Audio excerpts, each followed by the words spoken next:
And welcome back to Half Hour Henshin. 33 weeks in a row without an intro. We're working on it. We'll figure it out. We'll figure it out. Or we won't. Who knows? Anyway, as always, I am one of your hosts, Sleepy Witch, joined by DJ Azure, the 2.5D Hero Talktuber. Oof. There's a lot to talk about in a lot of ways. Again, we say that every week, but the current shows have just been giving us bangers after bangers.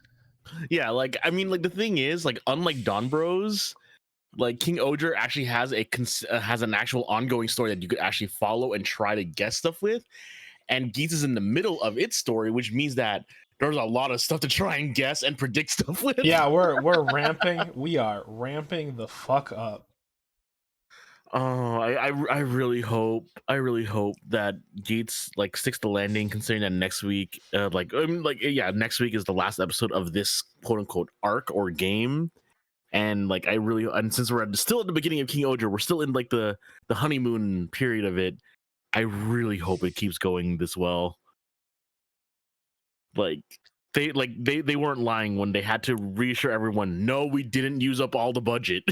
Yeah, and I mean, okay, the first episode of Kingohger was wild on some of that CG, so you can see why people were thinking about it, you know.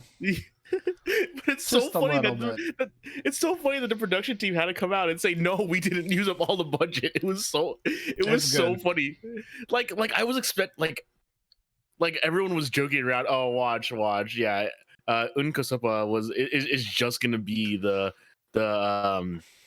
oh my god, the super arena and just everything. But no, it's not just that. We still got all of our LED stage shots and a lot of it, and it's still amazing. I'm like, oh my god, this is crazy. So Geats. So Common Writer Geats. I mean, man, starting off strong. I always forget the little farmer guy's name, but he used, I think, his blood as fertilizer for the Dramato. Yeah, Archimedo. Yeah, he's got a cool name too. Also fun continuity error. The bandage jumps from his index to his ring finger. That is very fun. At the beginning of this, I hadn't realized, because it technically, we didn't go over it, but at the beginning, when they're doing the recap, they're like, well, at least Nago's out of the way for now. I didn't realize Nago had bailed. Oh yeah. So yeah, it's just Geats and Tycoon now, which, I mean, it's sad. Going into that specific topic, sad. I was also kind of sad that they didn't update the intro to have Kyun in it with Nago. Now that he's revealed himself, for the supporter bit. Yeah, it is a little sad, but I mean, maybe they will once Neon comes back. Yeah. Or probably 2 episodes from now, when they most likely will have to update it anyways. Because of it being the end of the game next week. Yep. So, but yeah, it starts off with them eating, tanuki soba, and then a shake happens, and then yeah, they're in the sky, and we get some great shots of this monster of the week. Holy crap, that thing is terrifying. Oh yeah. That thing looks like something out of freaking Bayonetta. Yeah, the evil goddess design is super good. The Heaven and Hell game is good. I think the Dramatos look really fucking funny and cute with their little angel outfits. Yeah, I'm surprised it wasn't I know it's to be different, but I'm surprised they didn't do an aerial hopscotch like I thought it was gonna be last week. Yeah, it's more horrifying though, but I mean, you get dropped, and then oh my god, right now hell is dyed red, and the immediate drop of people. Oof. Yeah, it's so sudden. You're like, oh my god, that's yeah. Yep. But we continue seeing some cool Geats fight. I like that Tycoon starts off in jet and cannon so he can fly. Mm-hmm. Yeah, and of course being the good boy, saving everyone. Yeah. And then of course, and one thing I love is how like Geats just cheats it by using gravity by using the Yeah, laser rays using gravity. using the laser rays gravity is very cool. It's also like it was just a cool effect. Hmm. Uh, I think But my yeah, favorite part of just this arc is just kind of the vibes with the Jamato and the fact that like, oh yeah, the game ends and you just see him start walking away. hmm yeah, and it's also pretty crazy too because yeah, both Michi and Verber are like saying, well, this game represents the represents the DGP. Everyone, only one person gets to live, and I'm like, oh. Only one person gets to be happy, and when we start going over the like, yeah, everyone else in the DGP's like misery, that's what fuels the fact that the winner gets their wish granted. I was like, oh fuck. Yeah, and then we see the producer and the game master just have such a funny interaction. It's like, well, I mean, it all started with you, and just like points to the producer. Then it's like, but you're the one that got your driver stolen. Yep. For starters, yep. And the stuff with like only so many people in the world can be happy. Oof. Mhm. Yeah, but I do love how the producer's like, you know what? Maybe I should go in. Maybe I should go in. Like it's he's not just gonna be the damsel in distress. But then again, we kind of saw this with the Sengoku game as well too, where he was like actively fighting, and it's like, does he even need saving? Like that line is that still gets me about him. Oof. Yeah. I also really like the implication that like I hadn't read into this or whatever, but with the whole Geats like why was I born with the power to retain memories from my past life, and Mhm. the producer talks about how his birth is an anomaly in itself, and about how like people from the future and present day people can't have children together, and I'm like, oh my god, so is that the case? Is it someone from the future and the past had a kid and that's Ace question mark? And then Yeah. oof, the whole stick on like there was a way to make it possible, but you know who knows what that was. hmm And then then we get a moment with Kayla asking Hikata about the people that weren't saved, and like, ooh. And how they became the fuel for it. The part, oh man, the part about this that really gets me on the fact is that like this whole thing ends up being framed from the lens of like, oh, the goddess herself must be this evil being who is doing bad things or whatever, you know? This evil being who only cares about like the one and will sacrifice the many for the needs of the one. But it's like in the thing we saw, she was really obviously like forced to become the god, you know? Yeah. Where it's like Mitsune herself does not bear a lot of the responsibility for being turned into stone and then her power being used against her will, you know? hmm yeah, man, we were just jumping around the episode. Like, it feels like we're going through this fast, but it's like, we could take this a little bit slower. But Yeah, and I mean the big thing with that is again the implication. So then now I'm wondering, we could go back to something we talked about in the past that I mentioned that, the producer just really specifically has that same little hair part as Geats, and all I could think of is like if his mom is like seems to be from the past, is his dad from the future? oh Pro- my god, if that's the Producer case, dad? Question mark? Or I would. You know what? I give you so many props if you call that like I just because we you talked have about been it. you have been noticing this for like a Okay, month okay. We've been or we've two been yeah, now. we've been talking about the fact that yeah, because again, one of the big things with Toku, especially like in the live action, they have to be a lot more like they have to think about how they differentiate characters a lot more because in anime, Mhm. it's really simple to give, especially like weird hair shapes or like different colored hair and stuff. And in live action, you have to kind of comport to like actual fashion trends, stuff like that. So usually, if people have that kind of vibe, it's for a reason. Jin has like a similar haircut to Geats, and it's pretty easily explained. Like, well, he's a fan. He's like copying his idol kind of vibe. But with the whole being from the future, go now that we know that, because originally we weren't exactly sure. Okay, I don't know. I'm thinking, especially because if his mom's from the past, the person's from the future, why, why has he never met his dad? Why is he not obsessed with also finding his original father? Why is it always about his mom? Unless there's something else there. But If that's the case, then this is just like, really, really good foreshadowing. it is. Like, It is. like watch. And I bet you someone's gonna complain that like say, oh, I can't believe I called this months ago. But then again, I'm only saying this because I'm still sore over seeing that being said about G Witch lately. Because Oh, episode 2, I have not watched. Okay, if we're not talking about G-Witch yet, I need to watch those. I'm gonna watch those either tonight or tomorrow. I have not watched season 2 of G-Witch. People are saying they're calling stuff. Oh, yeah, people are complaining like saying, oh my god, that's bad writing because I was able to guess. I'm like, no, that's good writing because they laid it out for you and it wasn't a surprise. Like it wasn't something they pulled out of nowhere. Here's the thing. It's one of those things where like that is not what makes it bad writing, because you can have bad writing that is foreshadowed, and it could be foreshadowed well or it could be foreshadowed badly, and like both of those are things that could go like either way. You know what I mean? Stuff could come out of nowhere and it could be done well or done badly, and stuff could be foreshadowed and that could be done well or done badly.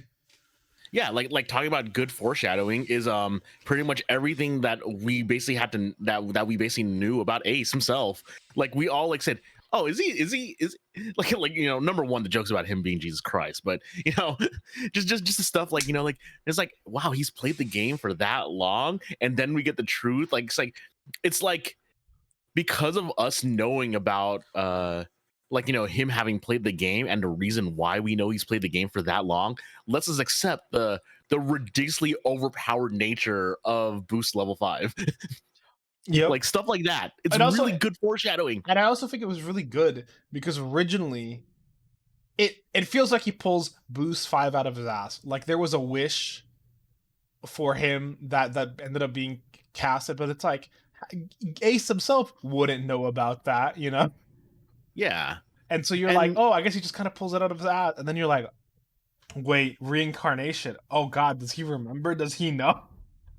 Yeah, and you realize it's like, oh, okay, that's why he did it specifically. Yeah, but he doesn't even know about his past incarnations. He just knows that he's been playing the game technically for such a long time. And then we had Zin tell us, because he's been such a fan of Ace, that we know about the previous 4. Yep. Like it's really, really good. Yep. It's man. Again, but yeah, it's been great.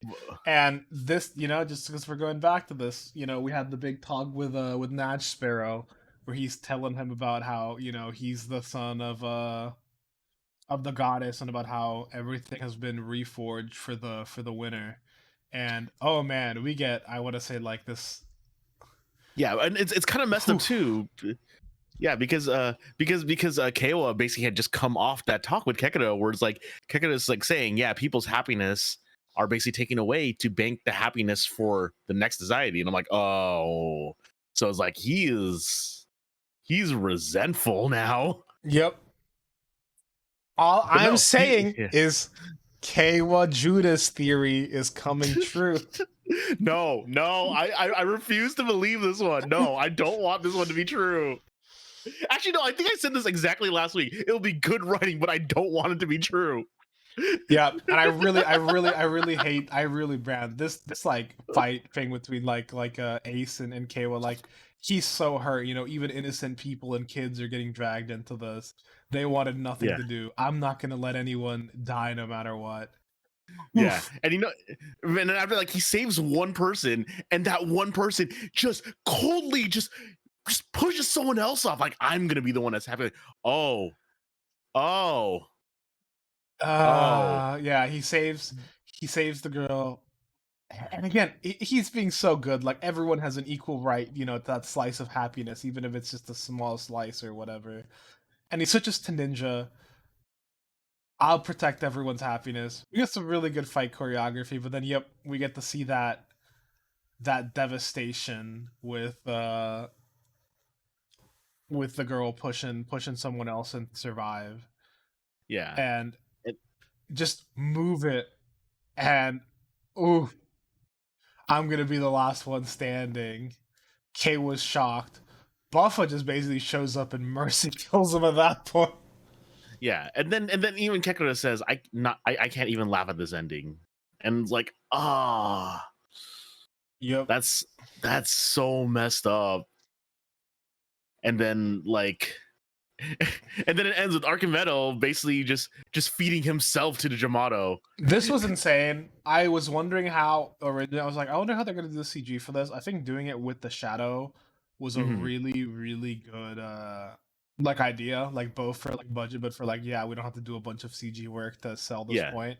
And then And not only that, it really helps too to have Naj like be horrified at what's going on too. but I really like that he's horrified and then he like starts smiling like he's so surprised by the end. Yeah, I think the funniest part about it too was I think one of the funniest reactions I saw online. It's like, yes, some 5-year-old kid in Japan has been horrified today. It's true. It's true. We get our rule for this week. The happiness of the sacrifice is repurposed into the power to remake the world as per the victor's ideals. Mhm. Um, ooh man, I mean, And the hey, next episode, our boy's back. The boy's back. yeah, bro, Jin is back. The Geats that I knew this would never let it end like this. I want to witness the truth myself. Who will the goddess of victory smile upon? And we get to see what looks like classic Buffa and Geet fighting.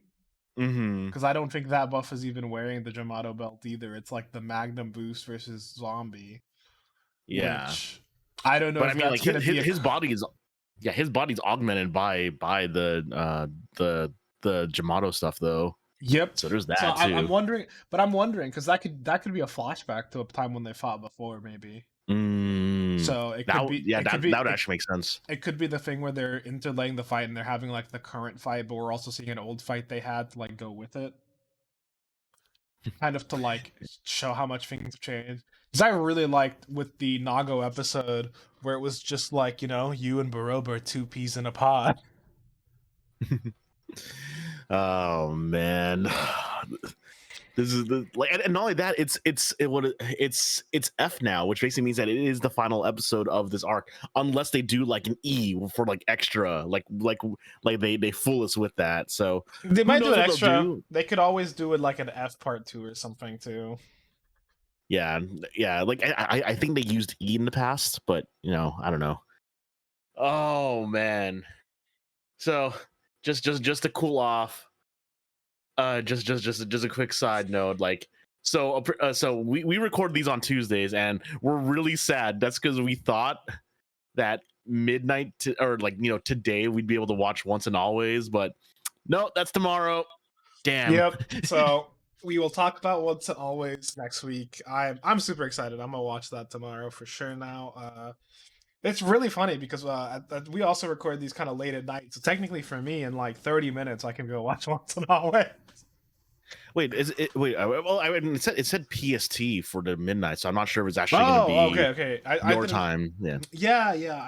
I didn't check that exactly. That makes sense. Mm-mm. Yeah, I know Power Rangers actually had like on their Twitter they actually had something about that, but I don't know.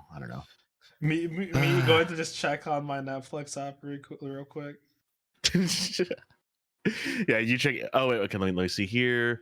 It says 12 a.m. Los Angeles, 3 a.m. New York. Okay, so it is midnight PST. So it would be your convert midnight to your time. So it would be like 2 hours or whatever ahead.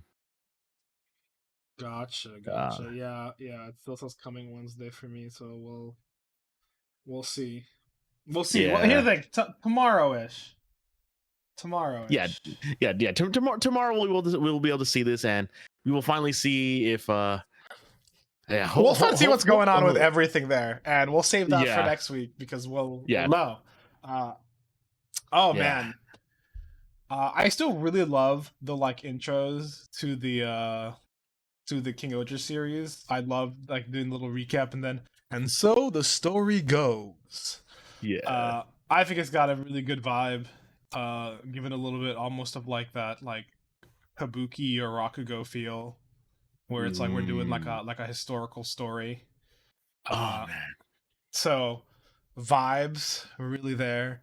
After the events of last week, we have Gira hiding from the law, which I mean, I guess is technically a thing he's been doing the whole series.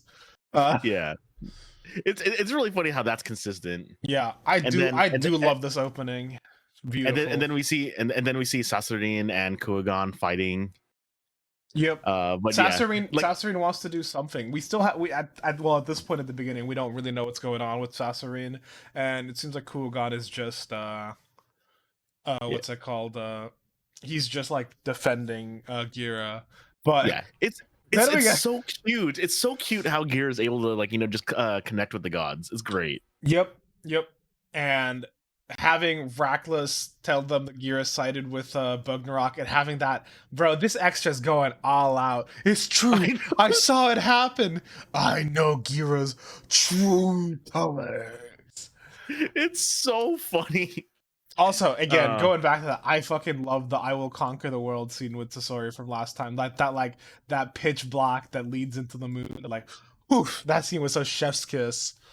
Yeah. And then we see the other four, group up, and they're like trying to figure out what's going on.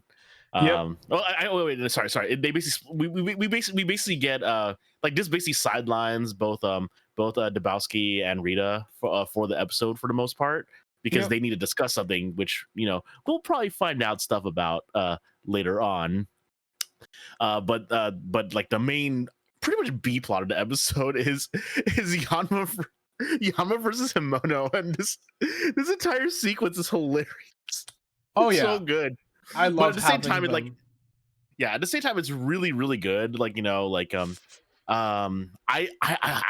really funny. I remember I told you this right after recording last week, but I was like, it's like poison, Himeno, antidote, and I'm like, I should have said that during the episode, but no, but like. I can't take credit for that, but yeah.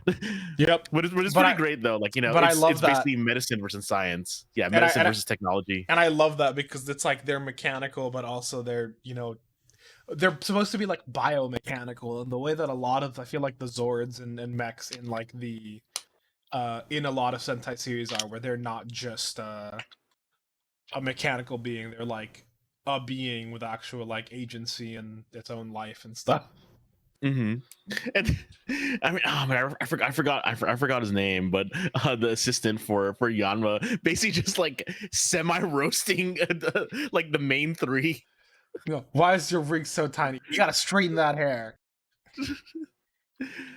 It's so good. I love seeing him in the doctor outfit. I think it's like a sick fit. Yeah, I'm so glad that we actually get to see her in the doctor outfit. For an extended amount of time this time, instead of being rushed out of it for like 2 seconds.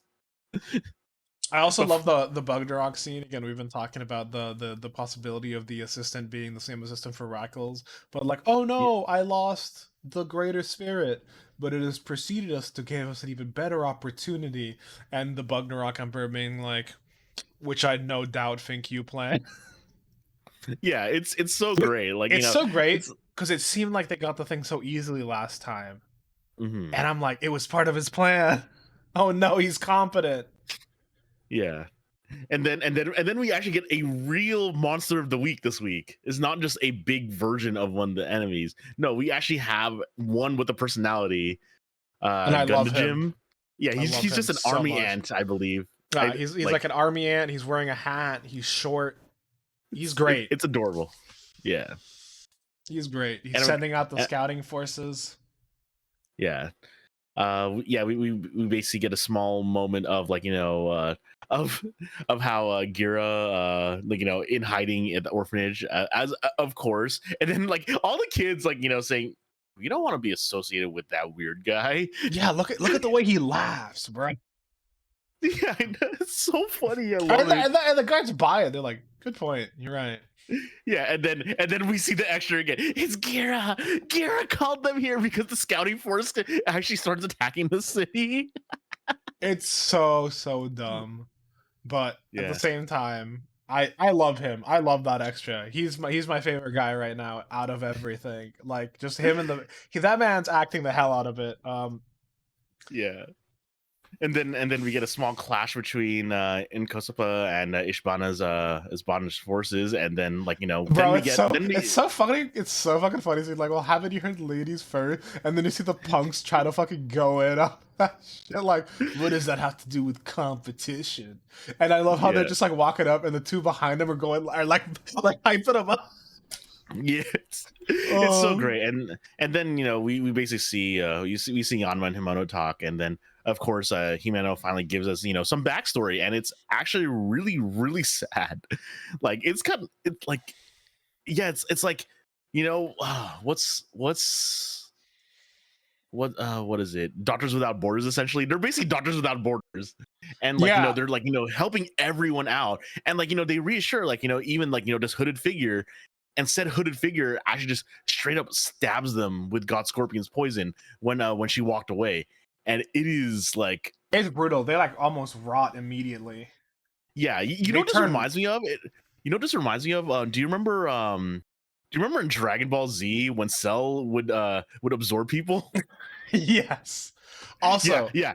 the thing that got me about this specifically though is just because we see this stranger and he's got a shoe god and it's a fly and all the flies are going around and it's like, oh Mhm. my god, we have Beelzebub, we got Lord of the Flies. Yes. We're gonna have a Lord of the Flies. Either I don't know if this is gonna be like a subplot, like if this is gonna be like a secondary villain in the same way that like he's gonna have his own thing, or if this is someone who's actually like a Bugnarok person.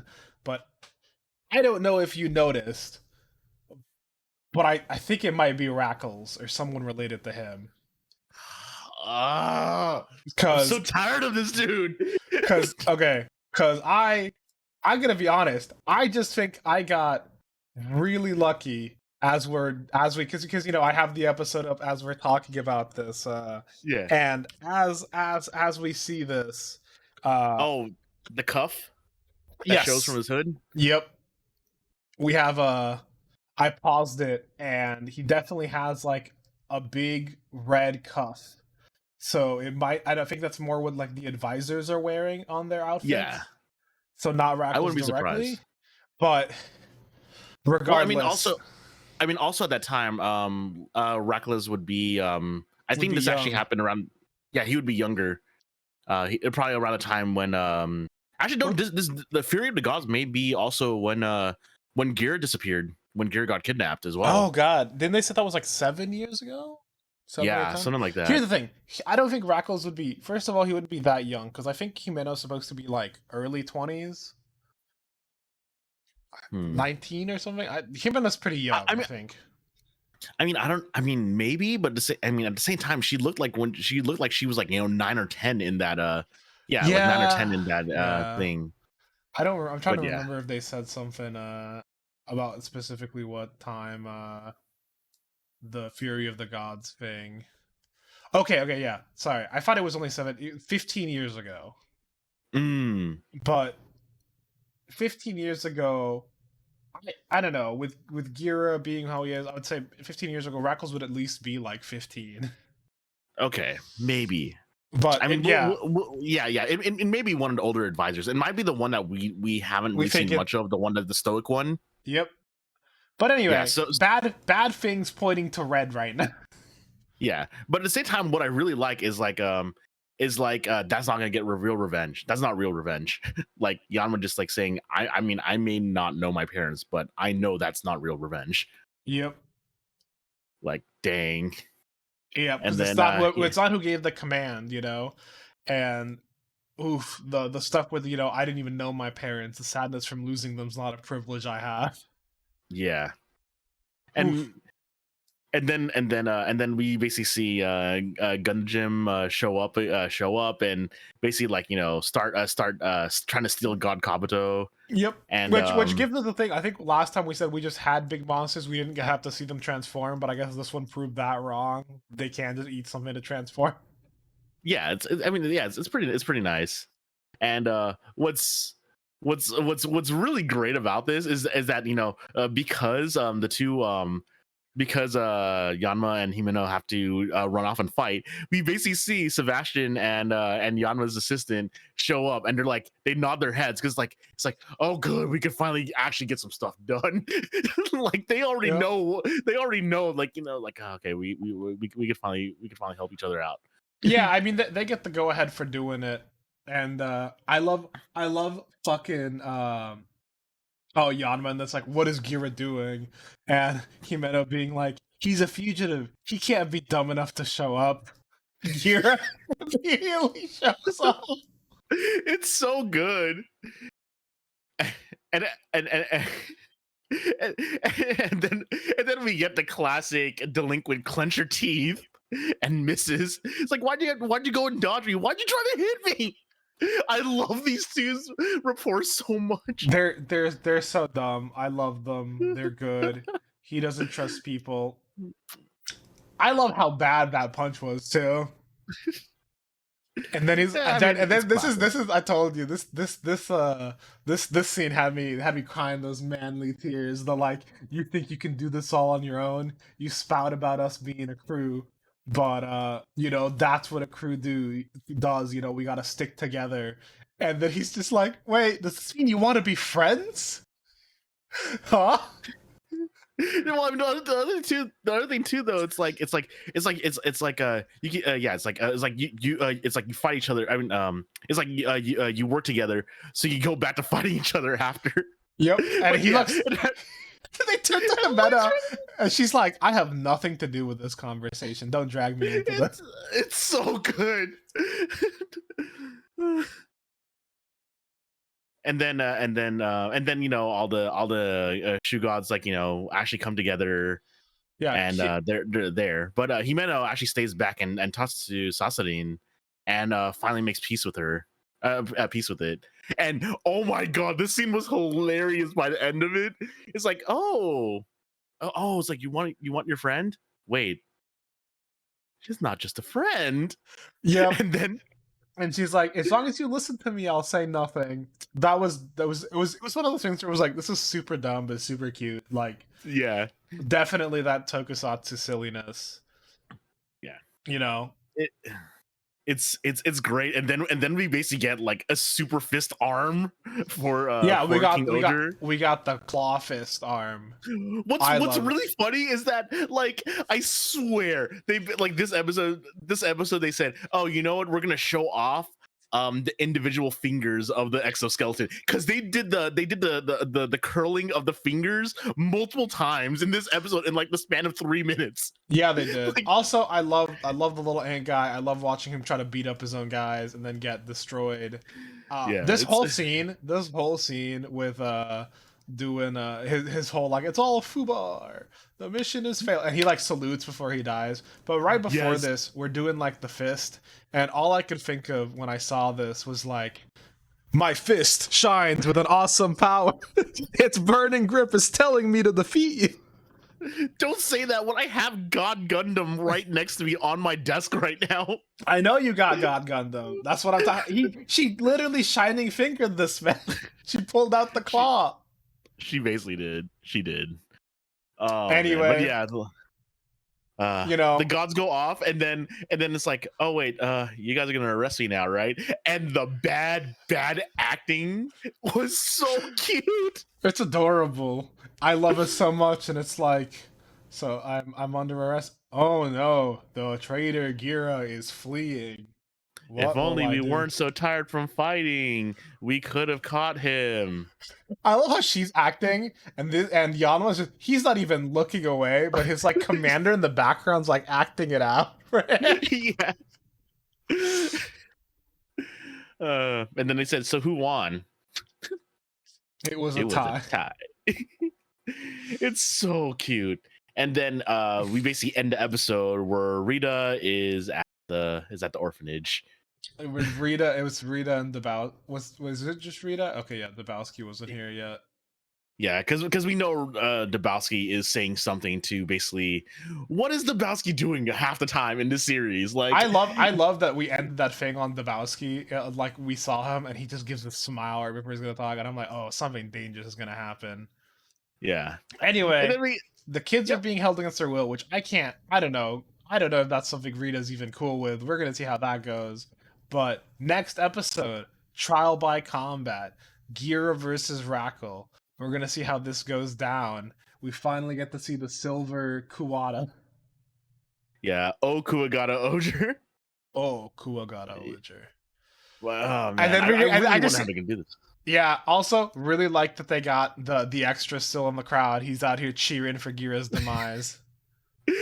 I'm really curious if that cheer is gonna be for once the truth is revealed about Rakliz, and he's cheering for Gira, or if it really is just more Rakliz standing. Yeah, I have no idea. We'll find out. Yeah, it's man. I swear we basically go through every single point slowly for King Oger now. It's so good. There's a lot to talk about.